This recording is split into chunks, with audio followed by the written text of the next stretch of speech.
Pada Januari 2020 kemarin, Mazda Indonesia melalui PT Eurocars Motors Indonesia meluncurkan SUV terbaru mereka yang generasi ke-7, namanya itu CX-30. Mau tahu kelanjutannya kayak gimana? Saksikan terus.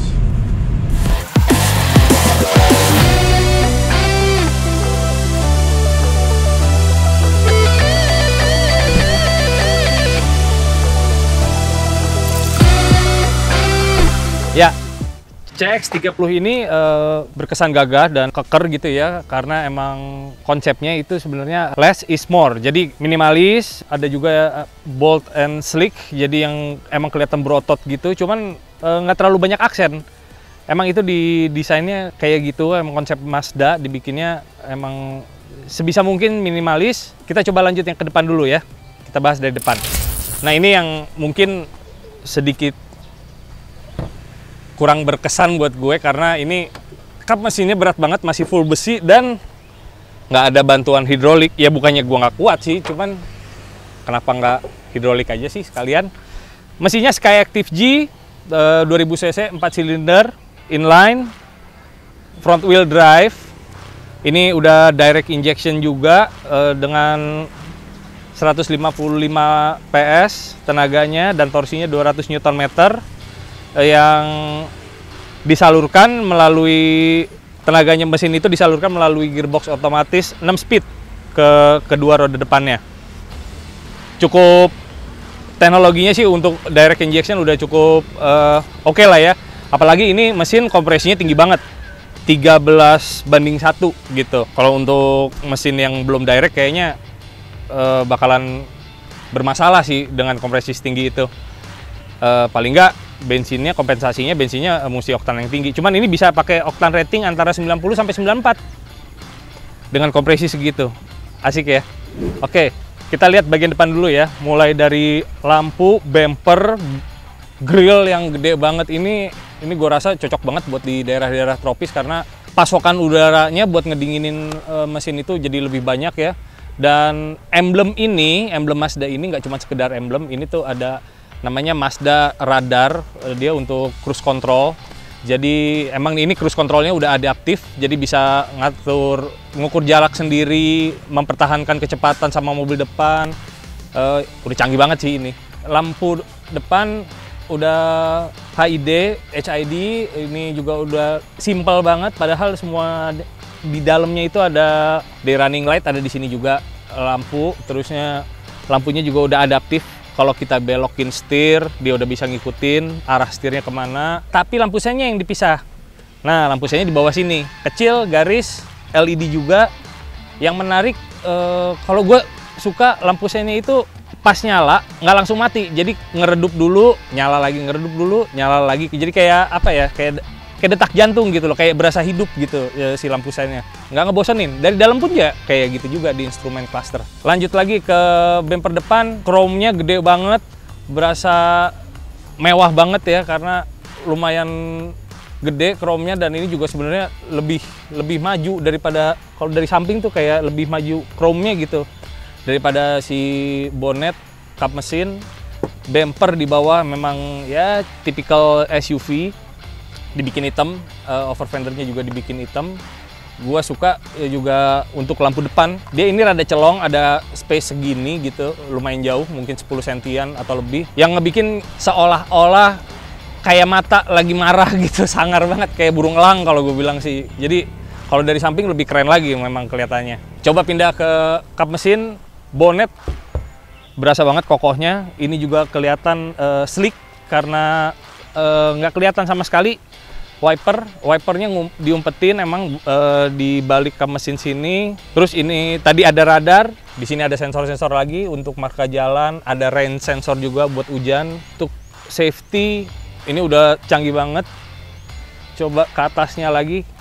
Oh ya, ini model yang CX-30 yang Grand Touring. Jadi emang ada spek-spek yang lebih spesifik lagi di Grand Touring ini, kayak sunroof, terus ada safety feature-nya juga beda sama yang standar. Dari samping ya kayak tadi, fendernya yang plastik hitam terus nyambung dari fender cover plastik juga sih side skirt sampai ke belakang, sampai ke bumper belakang juga nyambung semua. Pelek ini pakai 18 inci aluminium. Peleknya itu ukurannya 215 55 ring 18 ya. Udah disc brake depan belakang. Kalau si Mazdanya sendiri bilang kalau dilihat dari samping, ini tuh namanya Utsuroy, kayak bermain dengan bayangan, bermain dengan cahaya gitu. Ini tuh kayak kelihatan bentuk huruf S, ada bayangan gitu, cuman dari sudut tertentu atau dengan pencahayaan tertentu baru bisa kelihatan. Kita lanjut lagi ke bagian belakangnya, sama pelek juga 18 yang belakang. Pilar D untuk generasi ke-7 ini emang dibikin lebih tebal, gede banget, jadi emang mungkin karena buat SUV jadi dibikin lebih berotot gitu ya, lebih kokoh dengan aksen-aksen chrome di sini. Ya walaupun rada nabrak menurut gua, cuman nggak masalah juga sih. Chrome, SUV, dan side skirt hitam buat aksen aja sebenarnya, buat pemanis kalau gue bilang. Lampu belakang masih kelihatan simple, udah full LED juga. Kalau dari belakang langsung gini emang kelihatan sama kayak lampu depan, konsepnya kayak mata elang gitu, jadi garang gitu. Knalpot 2, di atas bumper sini juga ada lapisan aluminium atau biasa disebut seal plate. Jadi buat sebenarnya sih fungsinya buat, karena ini plastik bumpernya, jadi nggak baret-baret kalau lagi naikin barang atau nurunin barang terusnya kena bumper, ngerusak bumpernya gitu. Lanjut kita lihat dalamnya. Bagasinya ini size-nya 430 liter, cukup luas ya, buat naruh 2 koper gede juga muat kayaknya nih. Dan di bawah sini ada tools, kunci-kunci untuk emergency kalau misalnya banyak kempes. Ada spare tire-nya juga yang emang udah ditulis juga spare tire, temporary use only. Ada dongkrak, kunci-kunci. Di sini juga ada pengunci buat child seat, karena ini jok belakangnya juga udah ada ISOFIX, cuman ntar kita bahas lebih lanjut dari dalam. Ini ada kamera untuk mundur, wiper kaca belakang. Kaca belakangnya juga nggak terlalu rebah ya, kayak yang Mazda 3-nya. Yang ada spoiler belakang juga, di sini lampu third brake lamp dari LED juga. Belakang kayak begitu. Sekarang kita coba cek interiornya, dalamnya kayak gimana. Minimalis banget sih, gue suka. Yuk kita lihat aja. Sekarang kita coba ngeliat interiornya dari CX-30 Grand Touring ini ya. Gue sih tadi udah nyetel.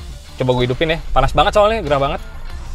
Nah, dari kursi, posisi duduk, headrest ini udah bisa nopang badan gue dengan sempurna gitu. Apalagi bahannya juga leather, kulit, dan semi bucket, sedikit bucket gitu, mulai buat pahanya sama buat pinggang gue, buat badan.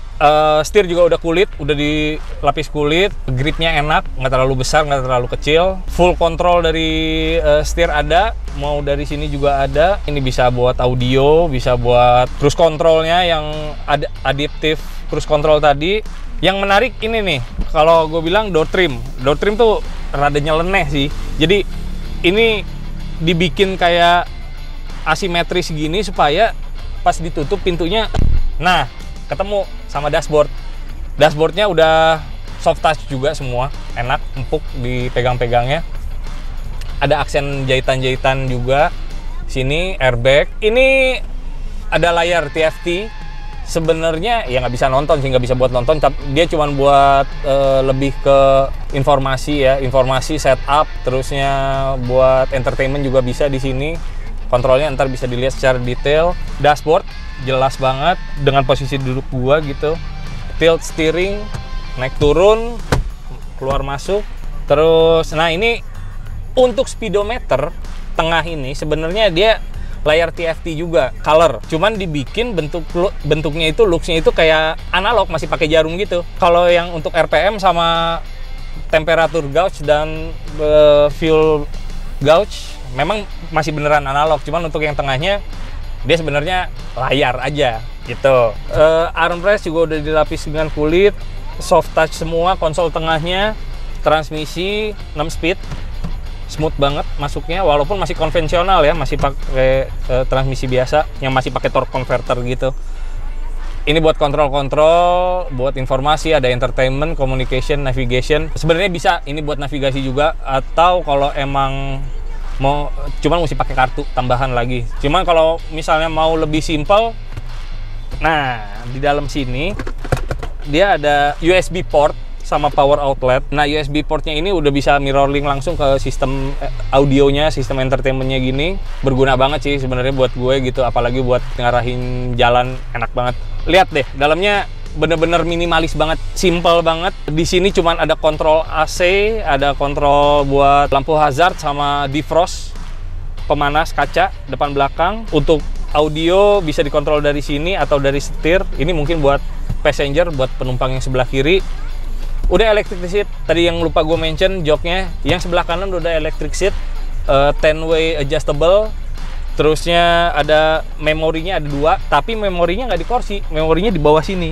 Nah, antik. Ya walaupun sebenarnya enak juga sih, karena jadi nggak perlu nyari-nyari memorinya sebelah mana ya gitu. Ada sebelah sini. Di sini ada kontrol-kontrol buat eye stop, yang artinya sebenarnya idling stop. Jadi kalau idle terlalu lama, lagi macet-macetan, eye stopnya kalau aktif ya dia akan matiin mesin, dimana itu akan ngurangin konsumsi bahan bakar juga. Ada traction control off, ada parking assistance, kontrolnya di sebelah sini juga. Start stop pakai tombol. Terus ini yang tadi sensor untuk marka jalan di atas sini nih kalau dari dalam. Di sini buat tempat kacamata. Banyak tempat-tempat untuk barang-barang kecil-kecil. Di sini ada lagi cup holder, bisa muat 2 gelas. Di sini ada wadah untuk mungkin naruh handphone atau enggak charger atau enggak apa. Ada USB port juga di sini. Ini juga bahannya tuh ini plastik sih, cuman kayak carbon look gitu.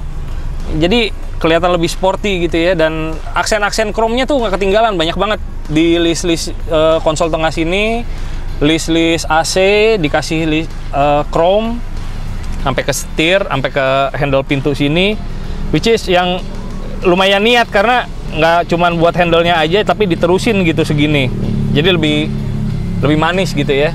Ini juga AC udah dual zone, kiri kanan bisa diatur sendiri, beda-beda temperaturnya. Kalau depan sih gue rasa cukup segini. Kontrol shiftnya bisa juga kalau lagi mau yang sportsnya, karena mode pengendaranya cuma bisa sport atau normal aja mobil ini. Oke, sekarang kita coba pindah duduk ke belakang ya, gimana rasanya. Ayo. Oke, sekarang gue udah duduk di jok belakangnya CX-30, cuman kayaknya rada gelap. Gue buka sunroofnya dulu. Tadi kan udah gue mention di sini ada sunroofnya. Oke, lebih kelihatan karena emang interiornya gelap. Duduk di belakang ini walaupun sedikit tegak, cuman masih terbilang nyaman lah, karena emang material jok belakangnya juga dari kulit. Armrestnya ini masih ada soft touch-nya, nggak beda memang sama depan, cuman kualitasnya tetap dipertahanin juga. Ini masih ada sedikit plastik dengan carbon look-nya. Partisi buat naruh botol minum. Room leg yang cukup lega buat gua, walaupun paha nggak tertopang sempurna gitu ya. Kalau mau nyender banget emang terlalu tegak buat gue ini. Cuman ya nggak apa-apa sih, headroomnya juga masih lumayan lega gitu. Dan ini juga di belakang ada armrest sama cup holder, lumayan lah, nggak terlalu banyak macam-macam di belakang, cuman untungnya lumayan ngebantu. Nih ada AC di konsol tengah bawah sini buat ya lumayan nambah dingin buat penumpang di belakang. Seat belt, dan ada ISOFIX juga buat child seat kalau perlu bawa bayi gitu mungkin ya. Ini ada tempat lagi, cuman ada kantong sih sebenarnya di jok belakang penumpang, tapi cuma di jok belakang penumpang doang. Di jok belakang supir nggak ada, mungkin supaya nggak keganggu kali ya supirnya kalau lagi ngambil barang gitu, biar tetap fokus sama jalanan. Kurang lebih interiornya kayak begitu. Tadi kita udah ngebahas eksterior, looks-nya kayak gimana, interiornya, mesinnya. Yang gue penasaran sekarang nyobain jalan aja sih ya. Kita cobain jalan bareng aja ya.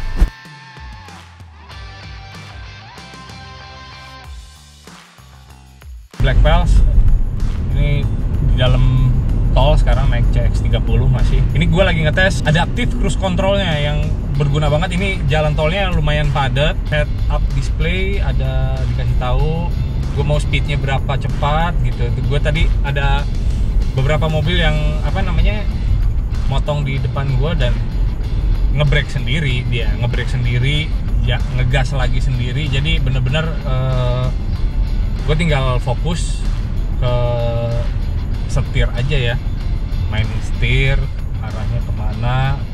Ini juga sebenarnya sih udah ada marka jalan assist, jadi udah bisa ngebaca marka jalannya.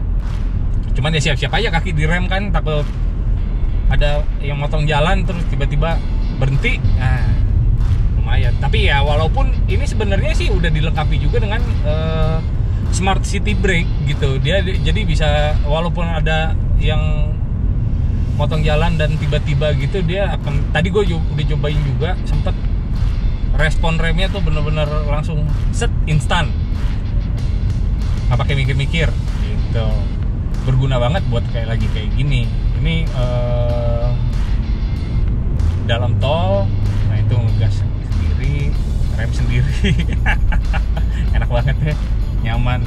Terus ada di spion sama di head up display juga ketahuan, karena ada namanya blind spot warning system, yang kira-kira ada mobil di sebelah kita rada ke belakang gitu yang nggak bisa kelihatan dari spion. Di sini ada warning juga di kaca spionnya, ada segitiga. Di head up display juga ada sign juga, kayak ada mobil nih di sebelah sini nih gitu. Jadi sebenarnya sih nggak perlu ngelihat ke instrumen cluster, nggak perlu ngelihat ke dashboard, ngelihat ke jalan aja, karena di head up display juga udah lumayan komplit. Gue mau coba jaraknya jangan terlalu jauh kali ya, gue kurangin sedikit biar nggak terlalu, gue keseringan diselak jadinya. Asem. Sama speed gue rasa sih ini sekarang lagi 55 km per jam ya, untuk tol yang padat gini cukup lah segini. Cruising aja, namanya juga cruise control. Untuk dalam kota tol kayak gini, ini nyaman banget ya, mulai dari posisi duduk, headroom gitu. Ini kondisi jalan lagi macet pulang kantor, suaranya kedap banget. Kalau gue bilang top deh ini kedapnya nih. Mungkin karena materialnya tebel-tebel kali ya.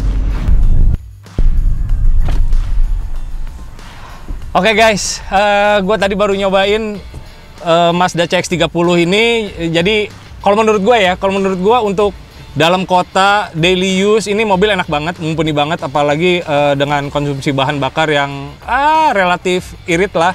Padahal mesinnya gede ya, teknologinya udah canggih sih soalnya. Gitu aja dulu pembahasan kita di Drive It Review bersama dengan Black Experience. Saksikan terus, pantengin terus channelnya blackexperience.com kalau nggak mau ketinggalan info-info menarik dari dunia modifikasi mobil terutama. Stay tune guys.